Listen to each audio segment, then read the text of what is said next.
This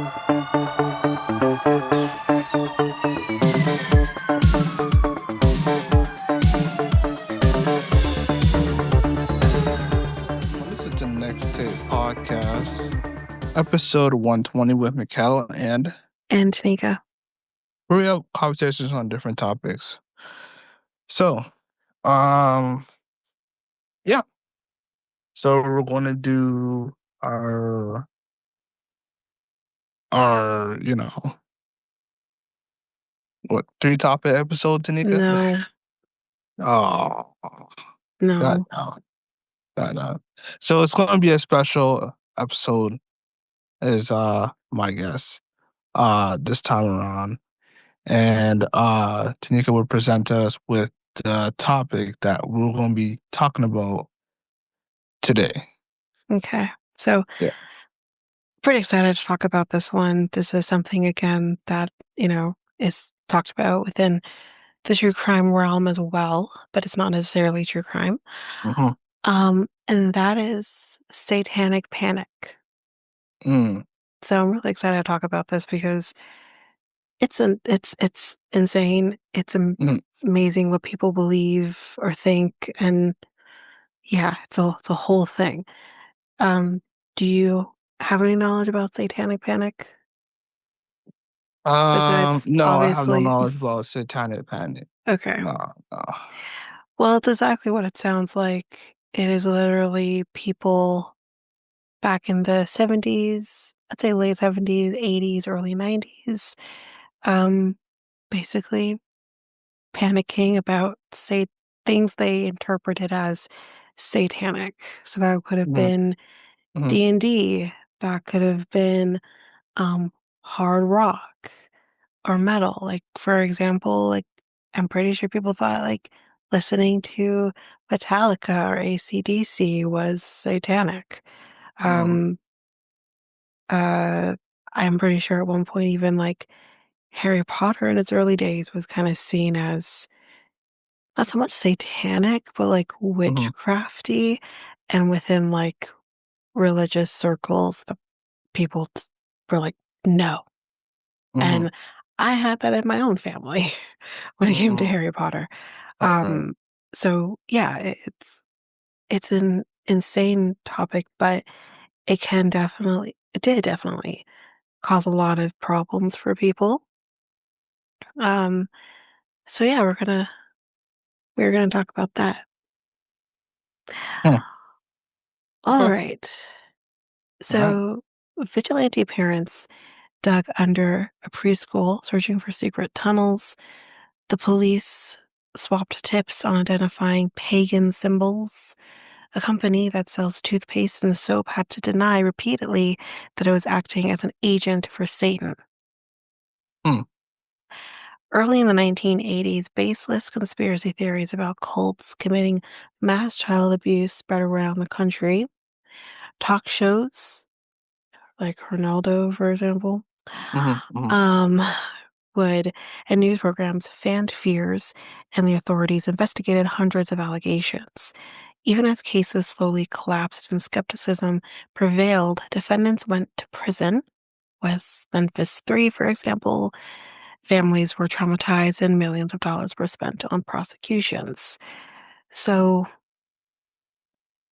like I said, there are a lot of cases where people were being put in prison falsely, like West Memphis 3.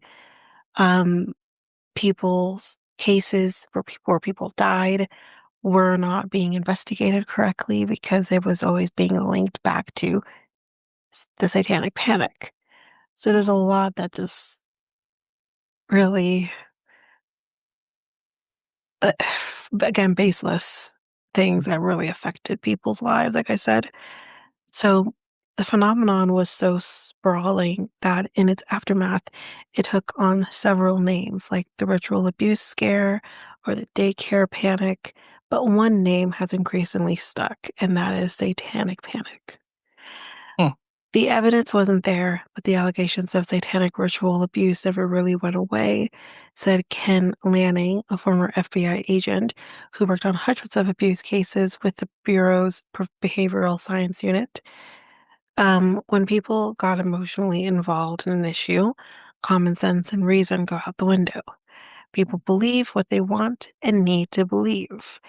For whatever reason, I guess people thought it was easier to believe that Satan is coming through our games, our music, our movies, Mhm. Mhm. clothing, and influencing our children. It's ridiculous. Anyways, Mhm. when the book Michelle Remembers was published in 1980, which I've never heard of this book, introducing readers to a cast of murderous Canadians. Why does it have to be Canadian? Damn it. Canadian sickness. It landed on a powder keg of American anxieties.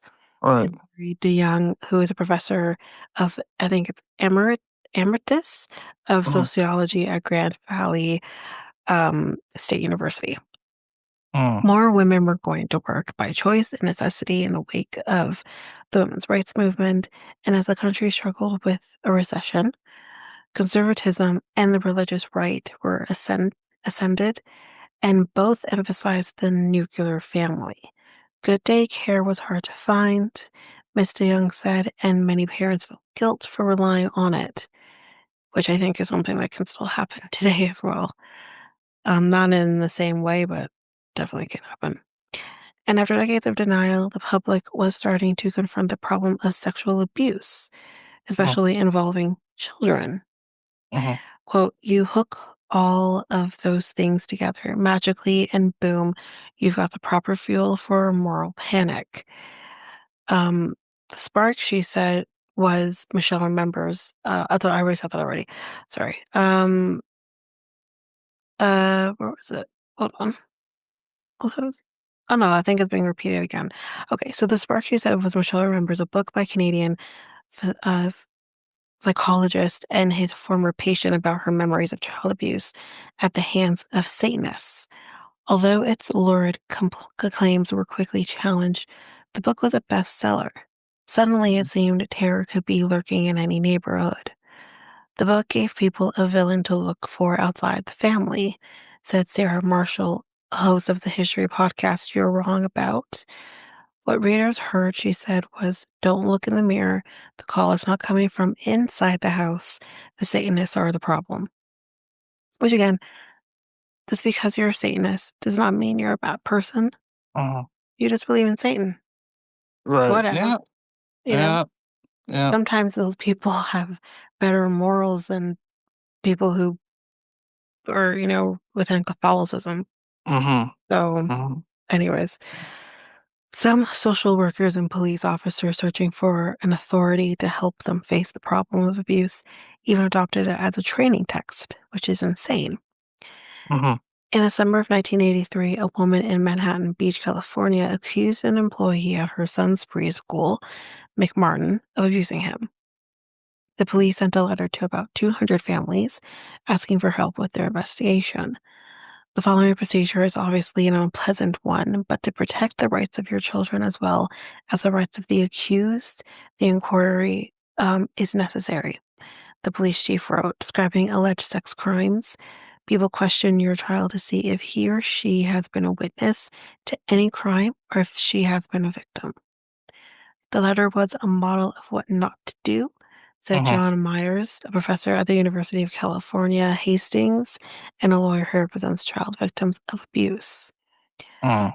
The authorities also asked therapists to help interview hundreds of children.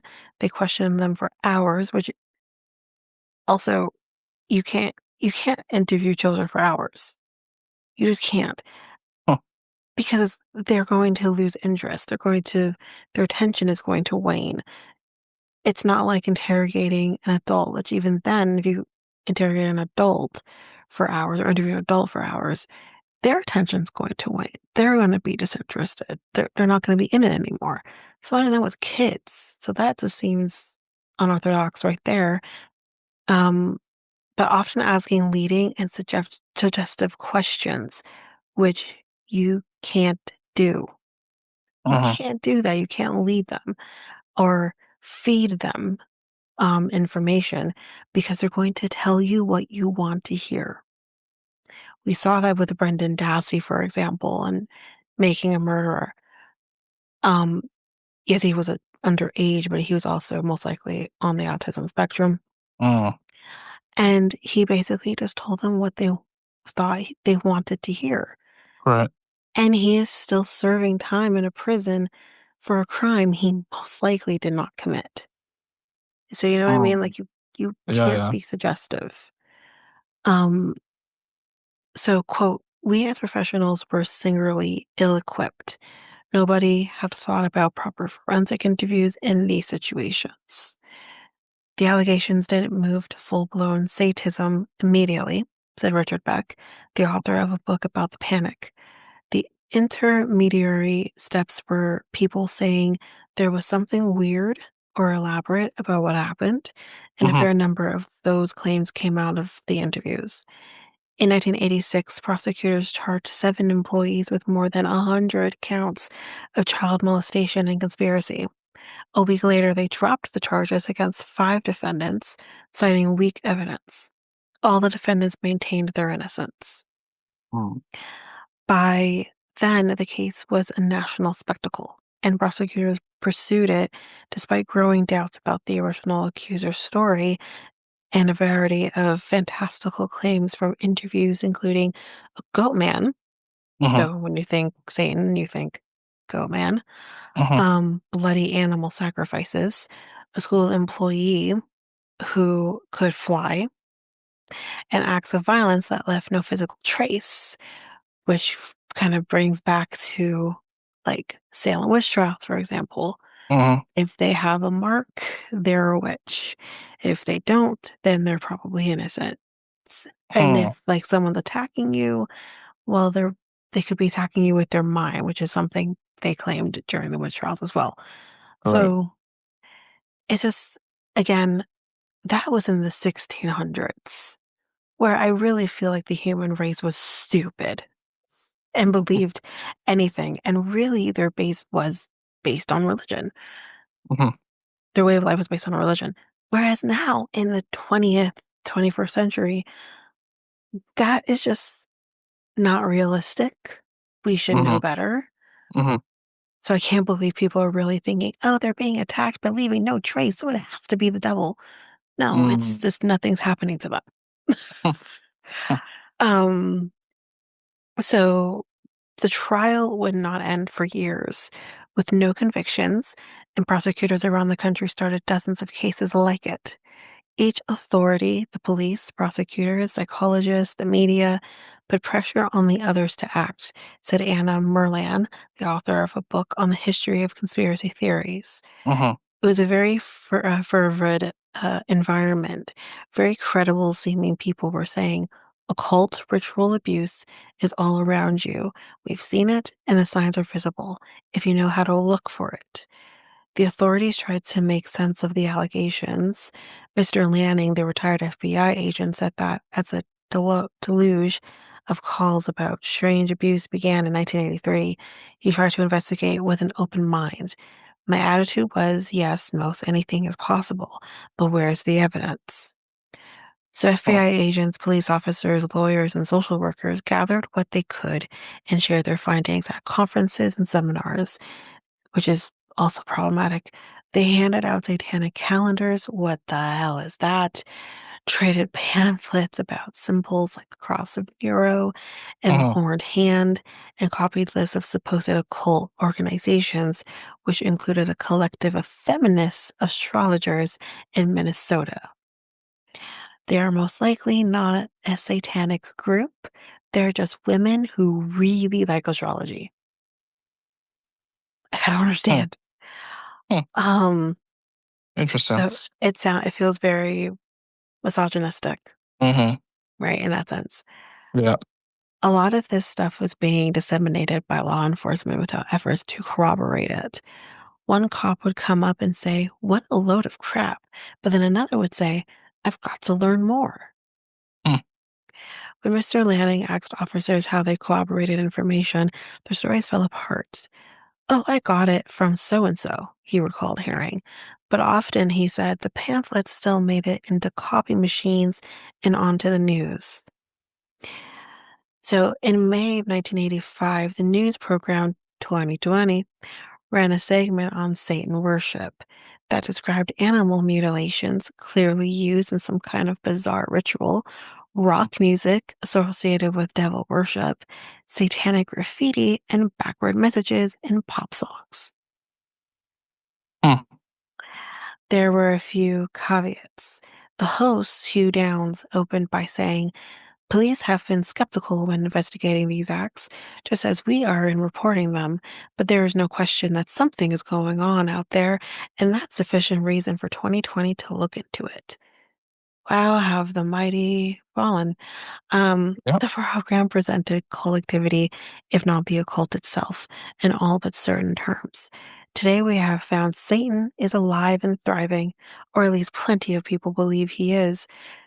This is so stupid, said the correspondent Tom Jerriel. His followers are extremely secretive, but found in all walks of life. Only near the end of the report did he say that until evidence was proved, the link between crime and satanic cults will remain speculative. Hmm. It really didn't remain speculative. I think that's wishful thinking because that's not what happened. Hmm. Anyways, 3 years later, NBC commissioned its own special hosted by Geraldo Rivera. Hmm. I hate this guy, who described gruesome crimes, aired child testimony of abuse, and interviewed Ozzy Osbourne because who else is like the manifestation of satanic panic or satanic cults than Hmm. Ozzy freaking Osbourne? Which I don't believe that at all. I think Ozzy Osbourne is cool as hell. So I'm just like, whatever. But of course, at the time, yeah, Hmm. Interesting. yeah. You just don't hear a lot with Ozzy Osbourne and Well, not controversies like you now. did before. Yeah, no, not now. Hmm. Obviously, like they had the reality show at one point, like Hmm. 20 billion years ago, Yeah. and they had that, but he's not been well. He's ill. Hmm. I think he has Parkinson's, if I'm Hmm. correct at that, or Huntington's disease. I can't remember, one of the two. Hmm. Um, I think Sharon Osbourne's been probably focused on taking care of him. Um, so yeah, I mean, no, we don't hear much about him these days because he's unwell. So yeah. Um, the program presented cult activity, if not the occult. Did I say that right? I said that already. 3 years later, NBC commissioned its own. Yep, did that too. Almost 20 million homes tuned in to this interview that Geraldo did. Geraldo, whatever his name is. I don't care. I hate this guy. Um, so in Hmm. April 1985, thousands of curious, angry, and confused customers were calling the corporate giant Procter and Gamble about leaflets that accused it of using its profits from household goods to support devil worship. "They simply are not true," W. Wallace Abbott, a senior vice president, said at a news conference. "We haven't the vaguest idea how it started. All we know is people are believing it. Do you know how hard it is to fight a rumor?" So, I think this okay, yes. Hmm. The PNG, I think is what it says here, right? Was PNG? Hmm. Yeah. So there is like an article that came out. So I'll just read this very quickly. PNG sues on Satanism. The Procter and Gamble company, which has previously fought rumors that its 108-year-old moon and stars trademark is a satanic symbol, said the week that it had sued a Kansas couple for claiming the company was associated with Satanism. The suit, filed Monday in federal district court, contends James and Linda Newton of Parsons made libel libelous and malicious statements about Procter and Gamble by saying it supports the Church of Satan. The couple are also said to have urged a boycott of the company's products. A Procter and Gamble statement said the Newtons are distributors of household items for Amway home products. Mrs. Newton declined to comment. So this is that article that they're talking about. Um, False rumors had started years earlier, many claiming that its logo of a bearded man in the moon facing 13 stars was actually a symbol of the devil. Why? I'm very curious as to why. The logo dated to 1882, and the stars refer to the 13 original colonies. Mm. The company began a 2-decade campaign to defend its name, sending representatives to churches, filing lawsuits, and pursuing court cases as recently as 2007. That is Mhm. not that long ago. Mm. It also changed its logo. Oh, wow. Yeah. In 1990, a jury acquitted the McMartin preschool defendants, or gone back over to them, Mm. um, on the charges and deadlocked on others, some charges and deadlocking on others, saying it was impossible to determine the truth from the children's testimony. A second prosecution ended in a mistrial. Prosecutors, having spent $15 million in these two trials, dropped the case. So that's frustrating for taxpayers. Right. Yeah. Nearly 200 people were charged with crimes over the course of the Satanic Panic, and dozens were convicted. Many defendants were eventually freed, sometimes after years. So we're going to go into that. Three Arkansas teenagers, which I've talked about, was the West Memphis Three, Mm. became known as the West Memphis Three, were freed in 2011, almost 20 years after they were convicted of murders that Wow. prosecutors portrayed as a satanic sacrifice. And they are Mm. still dealing with this case today. It Oh, is wow. still Yeah. being dealt with. Interesting. Um, Oh, wow. Yeah. yeah, I am planning to talk about this case. It is a really sensitive case, but I Mm. am planning on talking about it in a future episode because it is very fascinating. And I think it is also just so important to talk about this case. Mm. Um, so yeah, that'll be coming in a later episode. Mm. Um, so in 2013, a Texas couple were released after 21 years in prison. They were later awarded $3.4 million from a state fund for wrongful convictions. In 1992, Mr. Lanning, the FBI agent we talked about previously, released an investigative guide that explained his Mm. skepticism of Mm. satanic abuse claims.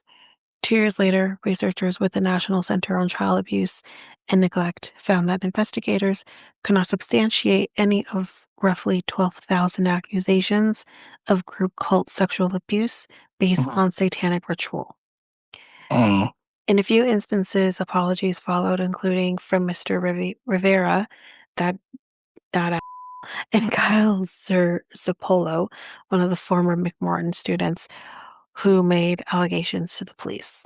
I lied, Mm. he told the Los Angeles Times. It was an ordeal. I remember Mm. thinking to myself, I'm not going to get out of here unless I tell them what they want to hear, as I mentioned previously. Mm.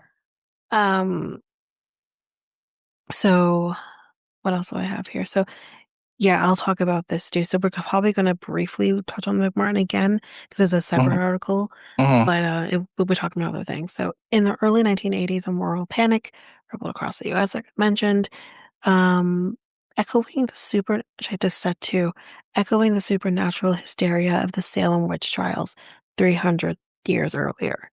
So Mm. it is very, it correlates. It's crazy.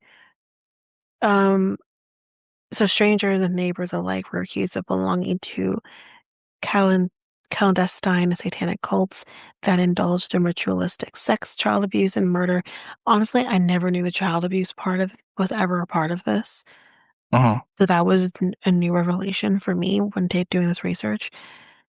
So yeah, the McMartin preschool trials and the West Memphis Three are two of the more infamous cases that were swept up in what is now known as Satanic Panic. But there's also the memory of the Manson family and the mass Mm. suicides in Jonestown. Still fresh in the public mind, a pervading fear of cults lingered in the 1980 publication of the book, again, Michelle remembers, Only Fan the Flames of Paranoia. While law enforcement and religious groups warned society of Satanism, a new wave of heavy metal bands pushed the boundaries of satanic rock, and it wasn't long before authorities took notice. Everything went nuclear in 1984 to 85. The McMartin preschool trial got underway. Serial killer Richard Ramirez. I really feel like I need to talk about that guy too. Oh my God. Mm. Because Mm. he sure as hell did not help the Satanic Panic. All right. He was a Satanist. He was a self-acclaimed Satanist. Um, But he left. So yes, earlier Richard Ramirez left an AC/DC hat behind at a crime scene, and yeah. Long Island metalhead Ricky Casso killed another teenager after commanding him, quote, say you love Satan. And an Arizona teen who survived a suicide pact said he got the idea from listening to Judas Priest. Mhm. The way such things were reported, even the most sober minded citizens were like, okay, something seems to be afoot here with Satan in America today. Mhm. Although Satanic Panic began to dissipate in 1990 with the collapse of the McMartin preschool case, it lingered in the Bible Belt, for sure, where conservative Christianity still holds sway. On the Mhm. aftermath of Wednesday, May 5th, 1993, so this is again another look into West Memphis because I didn't talk about the victims themselves. Right. So three, and again, trigger warning for those who don't know the story, Mhm. just trigger warning, okay? Mhm. Three 8-year-old boys went missing in West Memphis, Arkansas. The next day, their mutilated bodies were found nude and hogtied in a drainage ditch. It's like I said, it's a very horrible case, and it's really sad that the person or people, but they suspect person Mhm. who did this, um, has gotten away with it for years and years and Mhm. years, and he deserves to be burned at a stake, as far as I'm concerned. Because trust me, Right. that's the clean version of what happened to these boys. Right. Um, Authorities believe the murders look like the work of satanic cult, according to former FBI Special Agent John Douglas. Ever heard of him? My true crime peoples. Um, According to his book, Law and Disorder Inside the Dark Heart of Murder. When investigators pulled the boys' bodies from the water, a local probation officer who was helping with the search allegedly said Damien Eccles finally did it. He finally killed someone. Mhm. Why? Like, oh, I mean, Yeah. Damien Eccles, yeah, sure, he liked rock. He was maybe a little goth, but he was a kid. Mhm. Um, you never come across a goth person. Like, come Right. on. It's so stupid. So And that's where the investigation went from there forward. Host Bob Ruff, which again, if you're a part of true crime sphere, you've heard of him too. And he has a podcast. But he said this in the Forgotten West Memphis 3 premiering. This was, I think it's probably out already, if I'm correct. This is probably an older article. Mhm. But with his long hair and tendency to wear all black, 18-year-old Michael Wayne, or Damien Eccles, stuck out like a sore thumb in his conservative hometown. Eccles studied Wicca, which mixes elements of pre-Christian paganism and witchcraft, enjoyed horror books, and listened to heavy metal. Who cares if he did some Wicca? That's cool. Mhm. Growing up, I was always a metal kid. Megadeth, Slayer, Iron Maiden, Mhm. Anthrax. He later told Spin magazine. Eccles had already been on the radar of local authorities, and it didn't help matters that he went by the same name as the Omen movie franchise protagonist, who is the son of the devil. Mhm. Eccles and Jason Baldwin, 16, were arrested after another teen, Jesse Miss Kelly Jr., who was 17 years old with an IQ of 72. So let's put that onto the ether there. So he's not considered, maybe half the capacity to be investigated, especially alone. Confessed to those murders, reported the Arkansas Times newspaper. Although Miss Kelly later recanted his confession, it was enough evidence to convict him. And Mhm. he obviously brought Eccles and Jason Baldwin down with him, unfortunately. Right. Not that he did nothing wrong. That was on the police. Miss Kelly was found guilty of first and second degree murder and sentenced to life in prison in February of 1995, according to the Los Angeles Times. During Eccles and Baldwin's trial a month later, expert in occult killings, Dr. Dale W. Griffiths testified that the killings had trappings of occultism, according to court documents obtained by Oxygen.com. Mhm.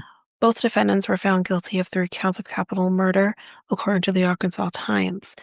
Baldwin was given life without parole, so let's remember, Miss Kelly got life, so did Jason Baldwin. But Eccles, however, was sentenced to death. Right. So he was the only one that was sentenced to death out of the 3. Mhm. Mhm. Ironically, the heavy metal and alternative rock community later championed the so-called West Memphis 3. Metallica allowed its music to be used for free in Paradise Lost, the child murders at Robin Hood Hills, the first of 3 HBO documentaries that took a critical look at the case.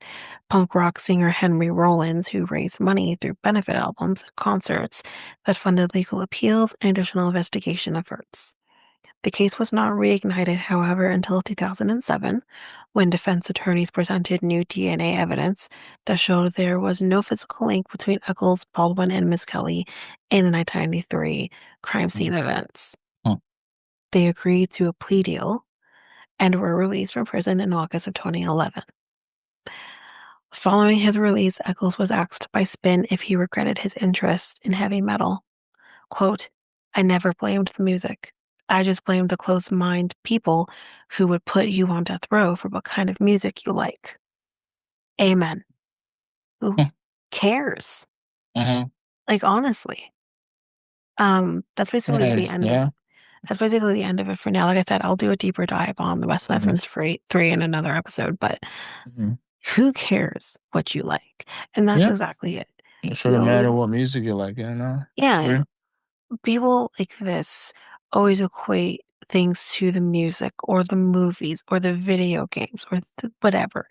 And it's like, those are just things that people like to enjoy. Just Mhm. because I will not like, love Harry Potter does not mean I'm a Satanist.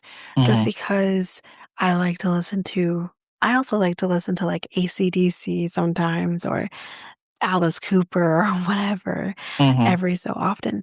That doesn't make me a Satanist.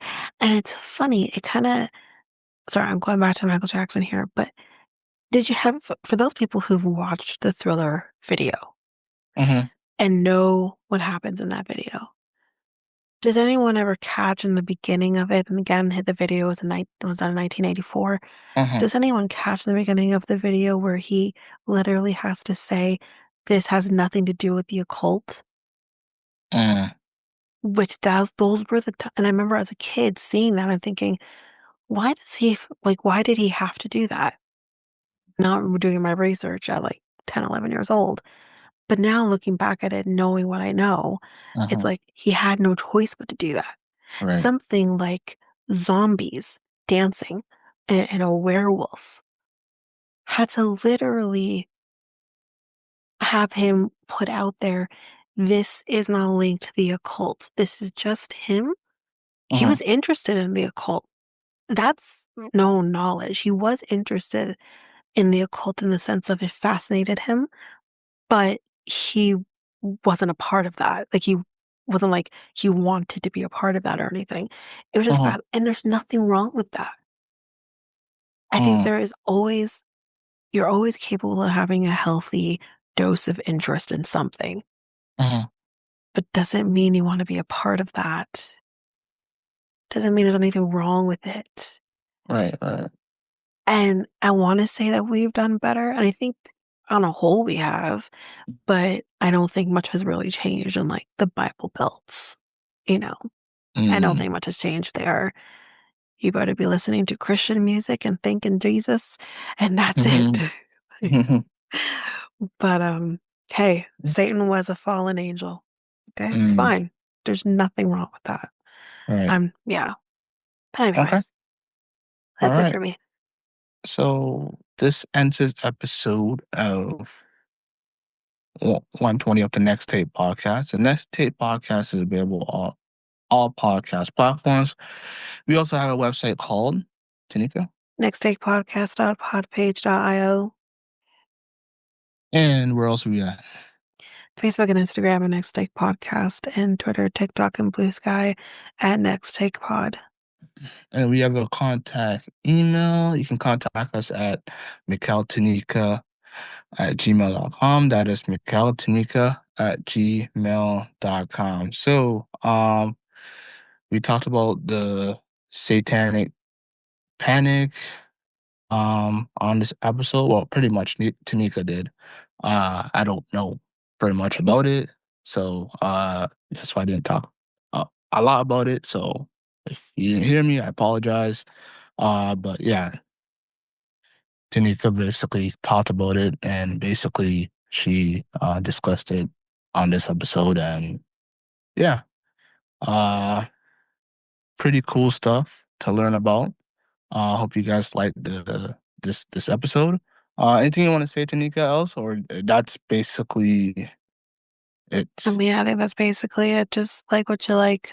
Who cares? As long as you're a good Uh, person. That's it. That's all mhm, I ask. mhm, mhm. All right. So I'm Mikel, and And I'm Tanika. we're out until Next week.